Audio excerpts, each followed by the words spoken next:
क्या मांसाहार एक पाप है या फिर ये है एक प्रकृति के नियम का हिस्सा? एक तरफ है धार्मिक विचार, वहीं दूसरी तरफ है जीवन का स्वाद। मांसाहार पाप है या पुण्य? आइए सच का सामना करते हैं, क्योंकि सच को समझाना जरूरी है एक अच्छे जीवन जीने के लिए। नमस्कार दोस्तों, मैं हूं ओम प्रकाश कविपंथी। स्वागत है आपके अपने चैनल पर। दोस्तों, आज हम एक बेहद ही संवेदनशील और बहुत ही जरूरी समस्या पर चर्चा करने वाले हैं। मांसाहार पाप है या पुण्य? दोस्तों, यह सवाल केवल धर्म की दृष्टि से नहीं है, बल्कि यह नैतिकता, स्वास्थ्य और पर्यावरण से भी बहुत गहराई से जुड़ा हुआ है। तो वीडियो को अंत तक जरूर देखें, क्योंकि वीडियो के अंत तक आपको सभी बातें एकदम क्लियर हो जाएंगी। आपको इस सवाल का जवाब पूरी तरह से मिल चुका है। दोस्तों, अगर हम बात करें धर्म की, तो हर अलग अलग धर्म में मांसाहार को लेकर अलग अलग दृष्टिकोण देखने को मिलते हैं। बात करें हिंदू धर्म की, तो वेदों और शास्त्रों में अहिंसा को ही परम धर्म बताया गया है। महाभारत और मनुस्मृति जैसे ग्रंथों में मांसाहार को महापाप माना गया है। गीता अध्याय नंबर 17 में बताया गया है कि सात्विक भोजन ही आत्मा और मन दोनों को शुद्ध करता है। वहीं पर बात कर लेते हैं बौद्ध धर्म की, तो बौद्ध धर्म में भगवान बुद्ध ने अहिंसा का पालन करने पर जोर दिया है। जीवों को मारना और मांसाहार करना बौद्ध धर्म के अनुसार गलत है। वहीं पर बात कर लेते हैं जैन धर्म की, तो जैन धर्म में अहिंसा को सर्वोपरि माना गया है। यहाँ तक कि जैन धर्म के लोग पौधों को भी अनावश्यक नुकसान नहीं पहुँचाते हैं। वहीं पर बात कर लेते हैं ईसाई और इस्लाम धर्म की। इन धर्मों में मांसाहार की अनुमति दी गई है, लेकिन साथ में यह भी कहा गया है कि जीवों के साथ अधिक क्रूरता ना हो। कुरान शरीफ में यह भी कहा गया है कि अनावश्यक हिंसा करना बहुत ही गलत है। यहाँ पर ध्यान दें कि हर धर्म में जीव का सम्मान करने और अनावश्यक हिंसा करने पर जोर दिया गया है। दोस्तों, अब हम बात करते हैं मांसाहार के नैतिक पहलू की।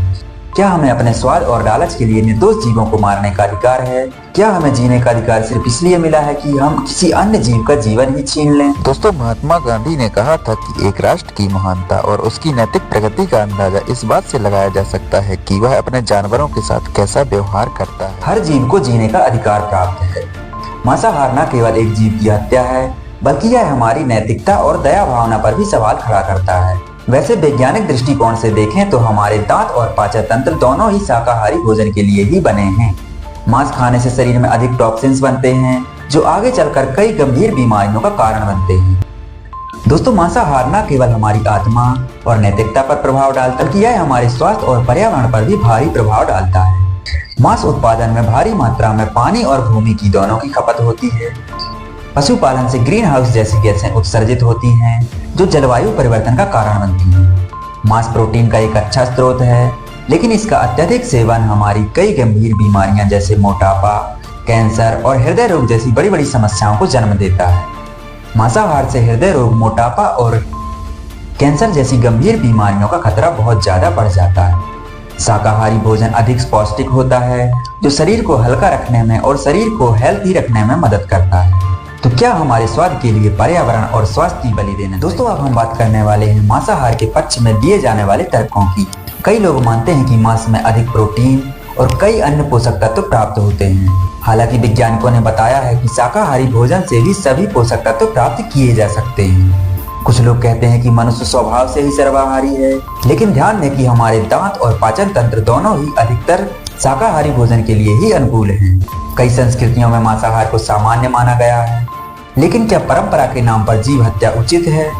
तो दोस्तों, सवाल यही है कि मांसाहार पाप है या पुण्य? सभी धर्मों के नैतिक मूल्यों के अनुसार किसी भी निर्दोष जीव की हत्या महापाप है। मांसाहार न केवल हमारी नैतिकता पर सवाल खड़ा करता है, बल्कि यह हमारे स्वास्थ्य और पर्यावरण दोनों के लिए ही हानिकारक है। पुण्य वही है जिसमें दूसरों को कष्ट न पहुंचे। गीता, वेद और उपनिषद भी अहिंसा और शाकाहार को प्राथमिकता देते हैं। इसलिए अगर हम सच्चा पुण्य कमाना चाहते हैं, तो शाकाहारी जीवन ही अपनाना बेहतर विकल्प है। क्या आप इससे सहमत हैं? अपने विचार हमें कमेंट सेक्शन में जरूर बताएं। अगर वीडियो अच्छा लगा हो तो इसे लाइक करें, अपने दोस्तों के साथ शेयर करें और चैनल को सब्सक्राइब करना ना भूलें। अहिंसा का संदेश फैलाएं और शाकाहारी जीवन अपनाएं। धन्यवाद।